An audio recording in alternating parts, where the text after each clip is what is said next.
Light weight బంగారు diamond ఆభరణాలు వందల రకాల డిజైన్స్ ఏవైనా ధర మాత్రం ఒక్కటే ఉంటాము అంటారు. దానికి మీరు అడ్డం వేసి మున్సిపాలిటీలో వెహికల్స్ పెట్టుకుంటే ఆ వెహికల్స్ బిల్లులకు అడ్డం వేసి అన్నా క్యాంటీన్ పెట్టుకుంటా ఉంటే అజెండాలు అది పెట్టకుండా ఏది చూడు మీరు అడ్డుపడితే మమ్మల్ని ఎలా బతకాలి? మీరు చెప్పండి సార్. చంద్రబాబు నాయుడు గారు నాకు ఏ రోజు చెప్పలేదు మీరు పేకాట క్లబ్బులు ఆయనకి ఇమ్మని. చంద్రబాబు నాయుడు గారు నాకు ఏ రోజు చెప్పలేదు నకిలీ కల్తీ సారాలు ఆయన చేసుకోమని చెప్పి. చంద్రబాబు నాయుడు గారు నాకు ఏ రోజు చెప్పలేదు ఇంకో రకంగా మట్కాలు ఆడించడానికి ఆయనకు వదిలేయమని. లేదా నాకు ఆ పెద్ద మా పెద్దలు ఎవరు నాకు చెప్పలేదు ఆయనకి అది వదిలేయి అన్ని రకాల అక్రమాలు ఆయనకు వదిలిపెట్టేసే నాకు ఏ రోజు చెప్పాల.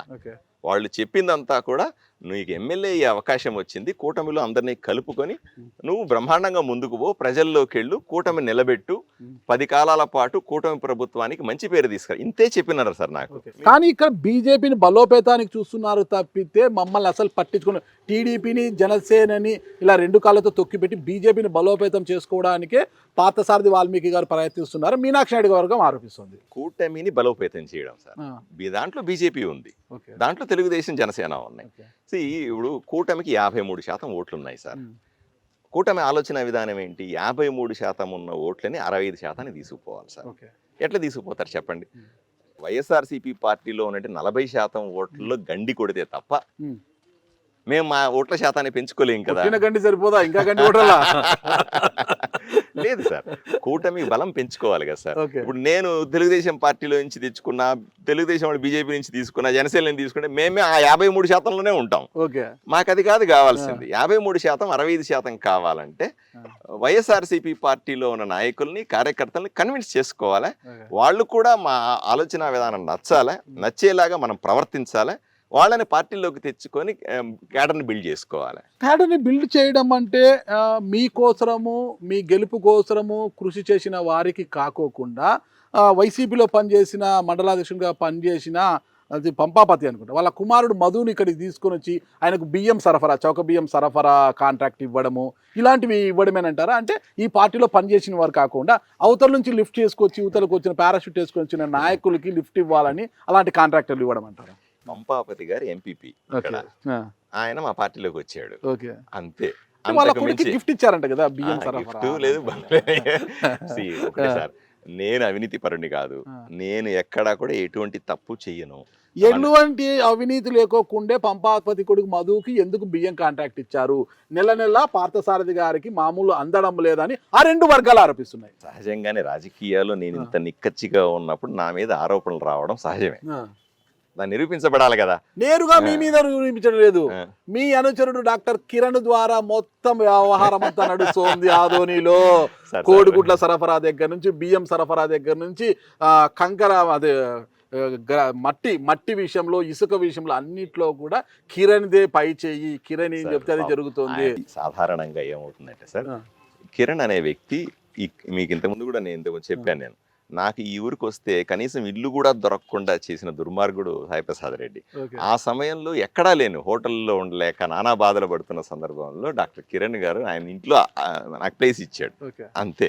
నేను వాళ్ళ ఇంట్లోనే ఉండి గెలిచాను, చిన్న రూమ్ లో ఉండి గెలిచాను సంతోషంగా.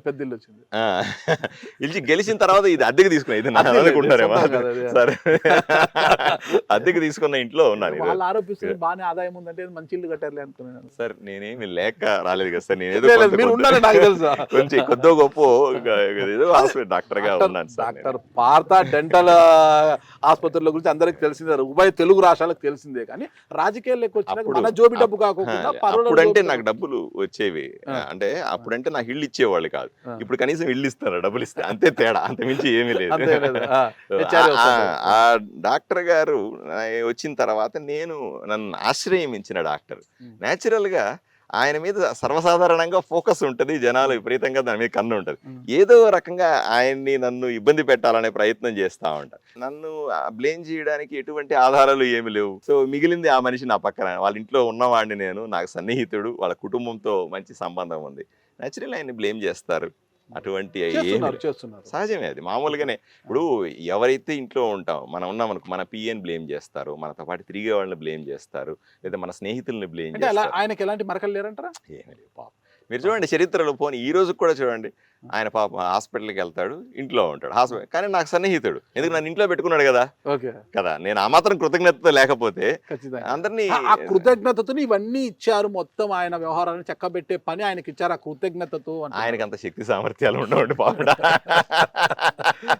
అన్న క్యాంటీన్ అజెండాలో పెట్టమన్నారు కదా, దాన్ని ఎందుకు మీరు రిజెక్ట్ చేశారంటే బాబు? అన్నా క్యాంటీన్ రిజెక్ట్ చేయడం కాదు సార్. ఇప్పుడు అన్నా క్యాంటీన్ మీద విపరీతమైన ఆరోపణలు వచ్చిన సందర్భంలో అయ్యా నేను చెప్పాను, అయ్యా మనం ట్రాన్స్పరెంట్గా ఉండాల్సిన అవసరం ఉంది, ఆదర్శంగా ఉండాల్సిన అవసరం ఉంది, దాని నాణ్యతను పరిశీలించి పెడితే అందరూ నోరు మూసుకుంటారు, ఎవడు కూడా నోరెత్తకుండా చేయాలన్నది నా ఆలోచన. ఇప్పుడు ఇన్ని ఆరోపణలు వస్తున్నాయి సార్, మీరు చెప్పిన ఇన్ని ఆరోపణలు ఉన్నాయి, ఇన్ని ఆరోపణలకు నేను స్వచ్ఛంగా బయటపడుతున్నాను కదా, అదే విధంగా దాన్ని కూడా బయటపడాలి, మా వాళ్ళకి చెప్తా ఉన్నా. మీనాక్షి నాయుడు గారు బామర్ది గారు అది ఎంత నిర్వహణ బాధ్యతలు తీసుకుంటామన్నారు కదా, ఏదో పెద్ద మనసు చేసుకొని ఇచ్చేస్తే బాగుంటాడా, మీకు సంతోషంగా ఉంటారు కదా మీరు కూడా. సార్ ఇప్పుడు అలాగే కూటమిలో ఉన్న మీనాక్షి నాయుడు గారి మీద ఆరోపణలు వచ్చినా నా మీద వచ్చినట్టే కదండి, నేనే కదా ఇక్కడ ఎమ్మెల్యేగా ఉంటాను, నేను వాళ్ళకి చెప్పింది, నేను ఎక్కడ వాళ్ళని ఏమి అనలేదండి, ఎక్కడ ఇబ్బంది పెట్టలే. అయ్యా నాణ్యత పరిశీలించి మీడియాని తీసుకెళ్ళి చూపెట్టి పద్ధతిగా చేస్తే అన్నీ బాగుంటాయి, మనకు కూడా మంచి పేరు వస్తుంది అని చెప్పానండి, అంతమించి ఏమీ చెప్పలేదు.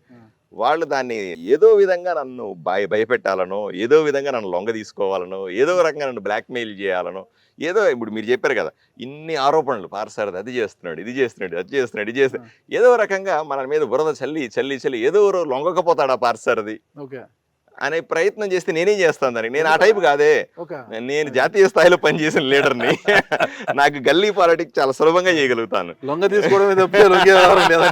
అట్లా నేను అట్లా కూడా ఎప్పుడు ప్రయత్నం చేయను.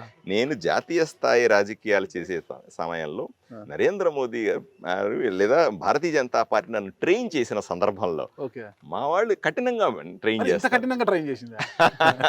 భారతీయ జనతా పార్టీ సిద్ధాంతాలు అలాగే ఉంటాయి సార్, నిలబడితే ప్రాణం పోయినా నిలబడమంటారు, అంతే తప్ప ఏ రోజు కూడా అన్కాంప్రమైజ్డ్ ఫైటే ఉంటుంది తప్ప. కేవలము మీనాక్షి నాయుడు గారు బామర్ది గారు నిర్వహణ బాధ్యతలు తీసుకుంటున్నారు కాబట్టే కక్ష గట్టి మీరు అంటున్నా క్యాంటీన్ విషయంలో కక్ష కట్టారు అంటున్నారు. నాకు రాజకీయ కక్షలే లేవు సార్, మీరు ఒకసారి గుర్తుపెట్టుకోవాలి. సాయి ప్రసాద్ రెడ్డి గారు ఎమ్మెల్యేగా ఉండి ఒక ఖాళీ జాగాని ఆక్రమించుకొని దాని మీద 4 అంతస్తుల ఇంద్రభవనాన్ని కట్టి దాన్ని వైఎస్ఆర్సీపీ పార్టీ ఆఫీస్ అని పేరు పెట్టి దాంట్లో ప్యాకాట్ ఆడిచ్చినాడు. ఆ రోజు కూడా నాకు తెలుసు ముక్కలు పట్టుకుంటే రాదంట, సరే అది నాకు తెలియదండి, నేను ఆయన పేక ముక్కలు పట్టుకుంటాడో ఏమో నాకు తెలియదు, కానీ ప్యాక్ ఆడిచ్చింది వాస్తవం, ఈ ఊర్లో అందరికీ తెలుసు. నాకు మా ఇంటెలిజెన్స్ వాళ్ళు వీడియోలు పంపించారు, పైన ఉంది సార్ ప్యాకర్ క్లబ్ అని, నేను ఎందుకు చూపిస్తా, అట్లాగా మళ్ళీ రాజకీయాలు అవుతాయి అంటే రాజకీయం మీరు ఆరోపిస్తున్నారు.